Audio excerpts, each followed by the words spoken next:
Hello friends, அனைவருக்கும் என்னுடைய வணக்கத்தை தெரிவித்துக் கொள்கிறேன். இது pumpkin to chicken Stella special. இன்றைக்கி நம்ம பார்க்க போகிறது எந்த ரெசிபியும் கிடையாது. இன்றைக்கி ஒரு யூஸ்ஃபுல்லான வீடியோவாக தான் இருக்கும். என்னதுன்னா, காட்டன் சாரீ எப்படி மெயின்டைன் பண்ணலாம். இப்போ வெயில் ஆரம்பிச்சிருச்சு, நமக்கு பயங்கர வெயில். சிந்தட்டிக் சாரீலாம் ரொம்ப கெட்டவே முடியாது. இப்போ ஒரு வேளை நீங்கள் டீச்சராக இருக்கலாம், ப்ரொஃபஸராக இருக்கலாம், இல்லை வேறு ஏதாவது ஜாபில் இருக்கலாம். அப்படிங்கும்போது நம்மளில் நிறைய பேர் சாரீ கட்டுறோம். அப்படிங்கும்போது இந்த கிளைமேட்டுக்கு காட்டன் சாரீ ரொம்ப கம்ஃபர்டபுளாக இருக்கும். இதை எப்படி மெயின்டைன் பண்ணலாம் அப்படிங்கிறது தான் நம்ம பார்க்க போகிறோம். பொதுவாக காட்டன் சாரியை நீங்கள் ஒரு வாட்டி வாஷ் பண்ணாலே அது சுருங்கிரும். அதாவது அந்த ஸ்டிஃப்னஸ்லாம் போயிடும். அந்த ஸ்டிஃப்னஸை பழையபடி அந்த ஸ்டிஃப்னஸை எப்படி வர வைக்கிறது, எப்படி அயர்ன் பண்ணுறது, அதை பற்றி தான் நான் இந்த வீடியோவில் நான் சொல்லியிருக்கேன், காட்டியிருக்கிறேன். நீங்கள் லாஸ்ட் வரைக்கும் பாருங்கள். இந்த சேனலை இது வரைக்கும் நீங்கள் சப்ஸ்கிரைப் பண்ணாமல் இருந்தீங்கன்னா ப்ளீஸ் சப்ஸ்கிரைப் பண்ணி எனக்கு சப்போர்ட் பண்ணுங்கள். இப்போ நம்ம வீடியோக்குள்ளே போகலாம். பாத்திரத்தில் 1.5 லிட்டர் தண்ணியை வச்சு அதை கொஞ்சம் சூடாக்குங்க. தண்ணி சூடாயிட்டு இருக்கவே நம்ம ஒரு டம்ளர்ல பாதி அளவு தண்ணி எடுத்துக்கோங்க, பச்சை தண்ணி எடுத்துக்கோங்க. அதுல 2.5 டீஸ்பூன் அளவுக்கு கஞ்சி மாவு எடுத்துக்கோங்க. அதாவது 4 டீஸ்பூன்ங்கிறது ரொம்ப அதிகம்தான், ரொம்ப ஸ்டிஃப்னஸ் ஆயிடும். 2.5 கரெக்டான அளவு.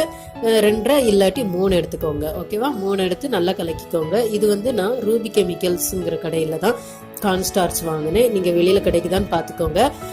அது இல்லை அப்படின்னா நம்ம கடைகள்லயே துணிக்கு போடுற ஸ்டிஃப்னஸுக்குள்ள மாவுன்னு கேட்டிங்கனாலும் கிடைக்கும், கஞ்சி மாவுனாலும் கிடைக்கும். இதுதான் அந்த மாவு, கார்ன் ஸ்டார்ச். இந்த அளவுக்கு கலக்கி வச்சுக்கோங்க.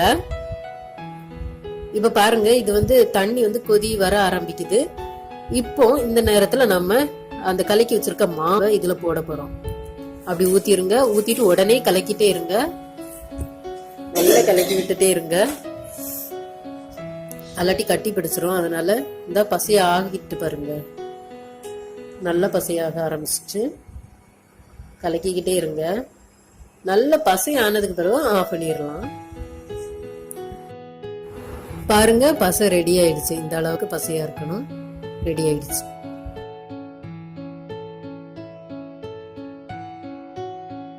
ஒரு பக்கெட்ல 2 மக் அல்லாட்டி 2.5 மக் தண்ணி ஊத்திக்கோங்க. நான் 2 மக் தண்ணியில கம்ஃபர்ட்டும் சேர்த்து கலக்கி வச்சிருக்கிறேன். கம்ஃபர்ட் வேண்டாம்னா ஸ்கிப் பண்ணிடுங்க. இப்போ நம்ம காய்ச்சி வச்சிருந்த பசையையும் அதுக்குள்ள சேர்த்துடலாம். நல்லா சேர்த்து நல்லா மிக்ஸ் பண்ணி விட்டுக்கோங்க. இதே போல நல்லா கலக்கி விட்டுக்கோங்க.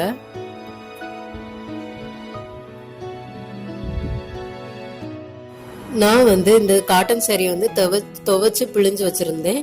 அதை இப்போ நம்ம அந்த பசை மிக்ஸ் பண்ணி வச்சிருந்தோம்ல, அந்த பக்கெட்டுக்குள்ள இந்த மாதிரி போட்டு எடுங்க.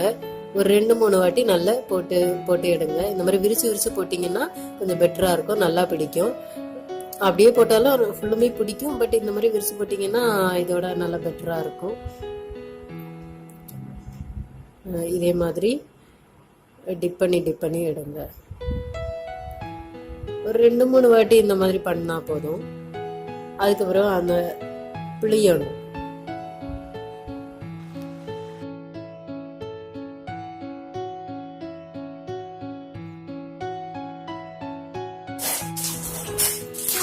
இதே மாதிரி நல்லா பிழிஞ்சு விட்டுக்கோங்க.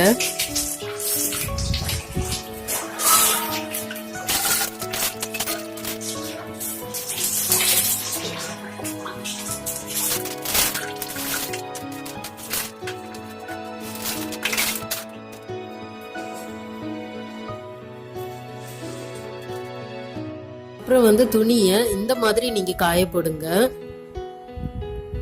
நான் ராத்திரியே துவைச்சு காய போட்டதுனால அந்த வீடியோ காட்ட முடியல, ஏன்னா ரொம்ப இருட்டா இருக்கும், அதனால காட்டல. இப்ப காலையில ஆயிடுச்சு, நல்லா மொறுன்னு நல்லா காஞ்சிருச்சு. இப்ப நம்ம தண்ணி தொளிச்சுதான் எடுக்க போறோம். ஏன்னா நம்ம அயன் பண்ணணும், அதனால தண்ணி தொளிச்சு அயன் பண்ணாதான் இது நல்லா ஸ்டிஃபா நல்லா இருக்கும். அதனால தண்ணி தொளிச்சு இந்த மாதிரி எடுத்துக்கோங்க. இப்படி அதாவது தண்ணி தொளிக்காமலே எடுக்கலாம். தண்ணி தொளிக்காம எடுத்தீங்கன்னா உங்களுக்கு தொளிக்கிறதுக்கு மறுபடியும் கஷ்டமா இருக்கும். அதனால தண்ணி தொளிச்சு எடுத்தீங்கன்னா ரொம்ப ஈஸியா இருக்கும்.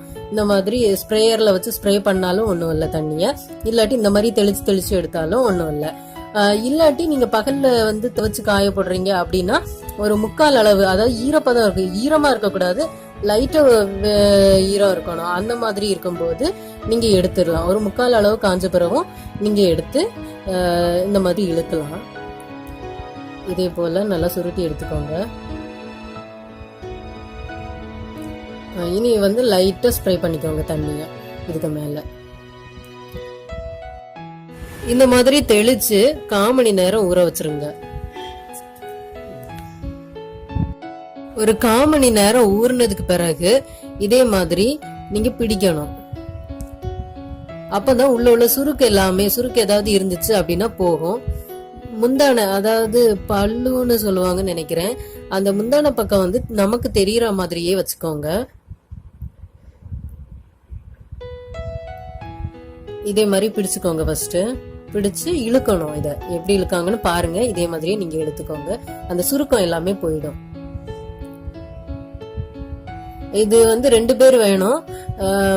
அம்மாவுக்கு முடியாதனால உட்கார்ந்துருக்காங்க. நீங்க வந்து நின்னுட்டு தான் பண்ணணும். நின்னுட்டு பண்ணா நல்லா பெர்ஃபெக்டா இருக்கும்.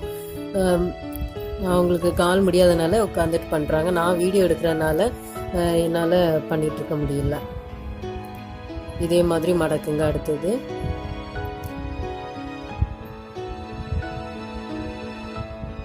அந்த முந்தான பக்கம் வந்து நமக்கு தெரியற மாதிரி, வெளியில தெரியற மாதிரி வச்சுக்கோங்க. அடுத்தது இதே மாதிரி வச்சு மடக்கி மறுபடியும் இழுத்துக்கோங்க.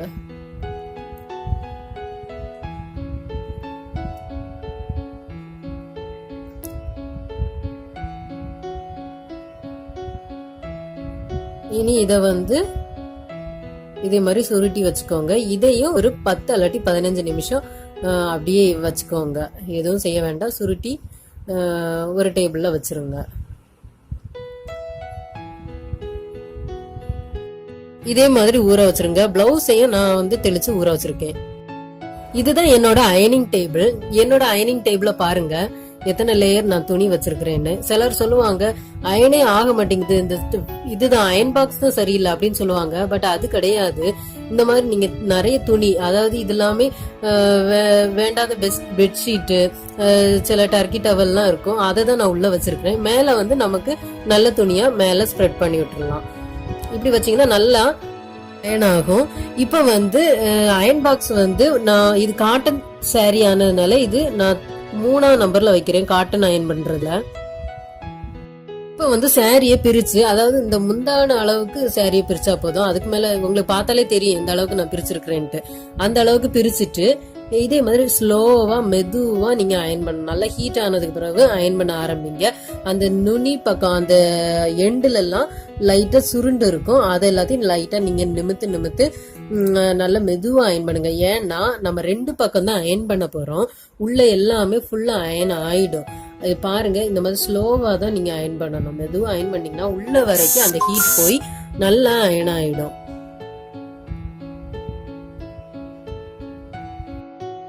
இப்ப வந்து அதே சைடுல கீழ்பக்கம், மேல் பக்கம் நம்ம அயன் பண்ணிட்டு அதே சைடுல கீழ்பக்கம் நம்ம அயன் பண்றோம். அதே போலதான் எல்லாமே.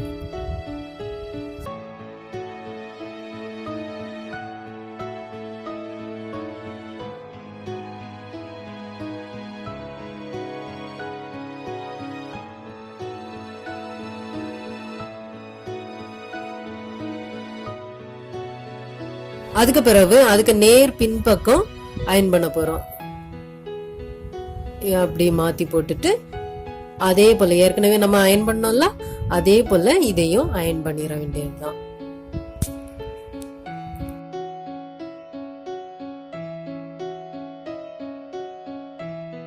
இனி வந்து நம்ம நீட்டா மடிச்சு எடுத்துடலாம். நான் வந்து மடிச்சாலும் ஒரு 2 to 3 hours அப்படியே அந்த டேபிள்லயே வச்சிருவேன். அதுக்கு பிறகுதான் பீரோல நான் வைக்கிறது. பாருங்க, மடக்கி வச்சிருக்கேன். எந்த அளவுக்கு அயன் ஆயிருக்குன்னு பாருங்க. ஃபுல்லா உள்ள எல்லாம் எப்படி அயன் ஆயிருக்குன்னு பாருங்க.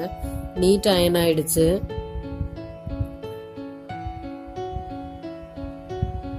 நம்ம 2 பக்கம் தான் அயன் பண்ணினோம், ஆனா எல்லா இடமுமே அயன் ஆயிடுச்சு.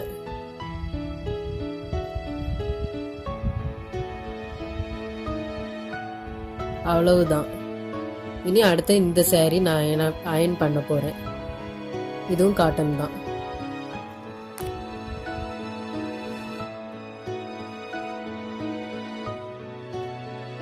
இது வரைக்கும் பொறுமையாக இந்த வீடியோவை பார்த்ததுக்கு உங்கள் எல்லாருக்கும் நான் தேங்க்ஸ் சொல்லிக்கிறேன். இன்னொரு வீடியோவில் நம்ம சந்திக்கலாம். அது வரைக்கும் பாய்.